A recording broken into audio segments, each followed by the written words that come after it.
നമസ്കാരം. ഡിസംബർ 11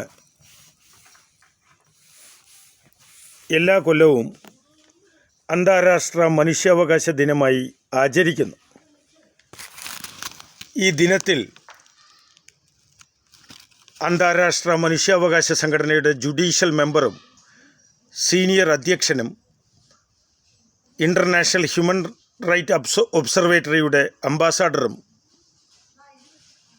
അന്താരാഷ്ട്ര മനുഷ്യാവകാശ ഒഫീഷ്യൽ എന്നുള്ള നിലയിലും ലോക സമാധാന സംഘടന, ലോക പുനരധിവാസ സംഘടന എന്നിവയുടെ ഡയറക്ടർ ജനറൽ എന്നുള്ള നിലയിലും ഇന്ന് പ്രത്യേക അനുമോദനങ്ങൾ നൽകിക്കൊണ്ട് സംസാരിക്കുന്നത് senior professor doctor Suresh K Guptan, director AIMRC.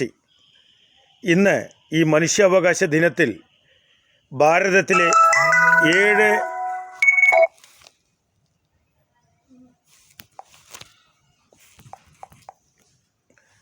ഏഴ് അത്ഭുതങ്ങളിൽ ഒന്നായ അട്ടപ്പാടി, പാലക്കാട് ജില്ലയിലെ 800 സ്ക്വയർ കിലോമീറ്ററിലധികം വിസ്തീർണവും ഭാരതത്തിലെ 7 അത്ഭുതങ്ങളിൽ ഒന്നായി ഞങ്ങൾ കണ്ടെത്തിയിട്ടുള്ള 5 ലക്ഷം കോടിയിലേറെ രൂപ വിലമതിക്കുന്ന ഔഷധ സസ്യങ്ങളും ലിഥിയം ശേഖരവുമടക്കം അപൂർവമായ കൊത്തുപണികൾ ഇന്നുമുണ്ടെന്ന് ഞങ്ങൾ ഗവേഷണത്തിൽ കണ്ടെത്തിയ ഒരു അത്ഭുത പ്രദേശമാണ് ലോകം മുഴുവൻ നെഗ്ലക്റ്റ് അഥവാ അവഗണിക്കുന്ന, പരിഹസിക്കുന്ന, വേദനിപ്പിക്കുന്ന, വികസനമെത്താത്ത അട്ടപ്പാടി.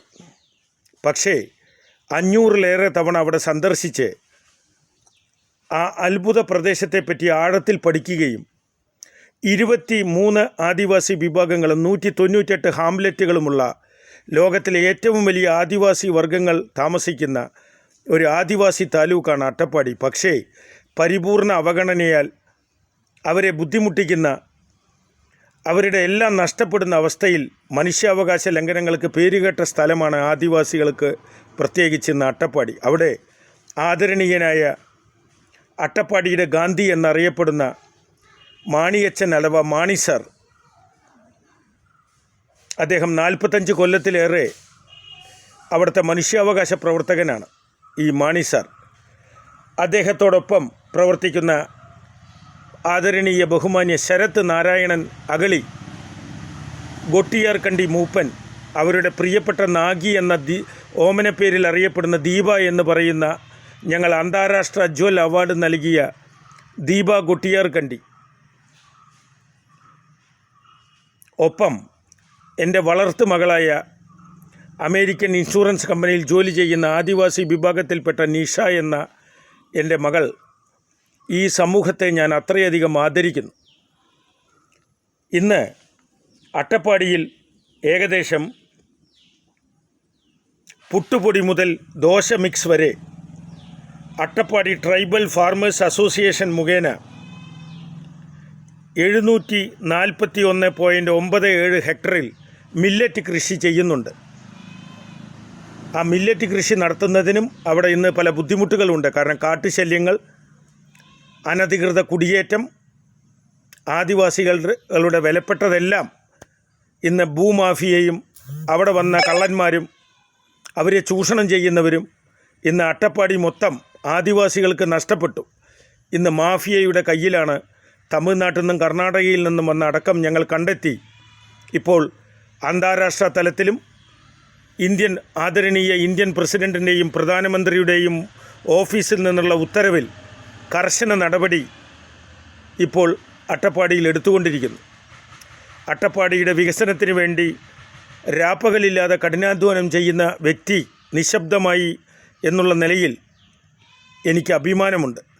അട്ടപ്പാടിയുടെ വികസനത്തിന് അട്ടപ്പാടിയുടെ 5 ലക്ഷം കോടിയിലേറെ വില പിടിക്കുന്ന അപൂർവമായ സസ്യ ഹെർബൽ മരുന്നുകൾ, ലിഥിയം ശേഖരം, ഭവാനിപ്പുഴ, അപൂർവമായ പഴങ്ങൾ, അപൂർവമായ കൊത്തുപണികൾ, അട്ടപ്പാടിയുടെ തനത് ഭക്ഷണ രീതികൾ നിലനിർത്തണമെന്നും അട്ടപ്പാടിയെ ഒരു അത്ഭുത ദ്വീപാക്കി മാറ്റണമെന്നും അത്ഭുത പ്രദേശമാക്കി മാറ്റണമെന്ന് വിനീതമായി അപേക്ഷിക്കുന്നു അന്താരാഷ്ട്ര മനുഷ്യാവകാശ സംഘടനയും ലോക സമാധാന സംഘടനയും ലോക പുനരധിവാസ സംഘടനയും. അതിൻ്റെ അന്താരാഷ്ട്ര തലവൻ എന്നുള്ള നിലയിൽ, ഒരു നിയമജ്ഞൻ എന്നുള്ള നിലയിൽ, ഒരു ന്യായാധിപൻ എന്നുള്ള നിലയിൽ, മനുഷ്യസ്നേഹി എന്നുള്ള നിലയിൽ അട്ടപ്പാടിയുടെ മനുഷ്യാവകാശങ്ങൾ നിലനിർത്തണമെന്നും ആദിവാസി വിഭാഗങ്ങളെ ഒരു കാരണവശാലും അവരുടെ സ്വത്തുവകകളോ അവരുടെ അന്തസ്സോ അഭിമാനമോ തട്ടിയെടുക്കരുതെന്ന് ഞങ്ങൾ വിനീതമായി അഭ്യർത്ഥിക്കുന്നു. അതിനിന്ന് ഞാൻ ഐക്യരാഷ്ട്ര സംഘടനയുടെ അന്താരാഷ്ട്ര മനുഷ്യാവകാശ സംഘടന ഓഫീസിലും മനുഷ്യാവകാശ കമ്മീഷനിലും സുപ്രീം കോടതിയിലും പ്രസിഡന്റ് പ്രധാനമന്ത്രി ഓഫീസിലും ഞാൻ കനത്ത യുദ്ധത്തിലാണ്. ആ നടപടികൾ നടന്നുകൊണ്ടേയിരിക്കുന്നു. ആദിവാസികളെ സംരക്ഷിക്കുക, അവരുടെ തനത് ജീവിത രീതികൾ സംരക്ഷിക്കുക, അവരെ ഉപദ്രവിക്കാതിരിക്കുക എന്ന ചുരുങ്ങിയ മാന്യതയെങ്കിലും അവരെ ബഹുമാനിക്കുക ആദിമ മനുഷ്യർ ലോകത്ത് ആവശ്യമാണ്. അവരുടെ ഭക്ഷണ രീതികളും ജീവിത രീതികളും ലോകത്തിന് മാതൃകയാണ് എന്ന് അഭ്യർത്ഥിച്ചുകൊണ്ട് senior professor doctor Suresh K Guptan, director AIMRC. നമസ്കാരം. ലോകസമസ്ത സുഖിനോ ഭവന്തു. എല്ലാ മനുഷ്യർക്കും ഈ മനുഷ്യാവകാശ ദിനങ്ങളിൽ മനുഷ്യാവകാശം സംരക്ഷിക്കുക, ആരെയും ഉപദ്രവിക്കാതിരിക്കുക, ആരെയും അണ്ടർ എസ്റ്റിമേറ്റ് അഥവാ വില കുറച്ച് കാണാതിരിക്കുക, എല്ലാവരെയും ബഹുമാനിക്കുക എന്നുള്ള ഒരു ചെറിയ ഉപദേശം തന്നുകൊണ്ട് ഈ ദിനം നമുക്ക് ആഘോഷിക്കാം. നമസ്കാരം.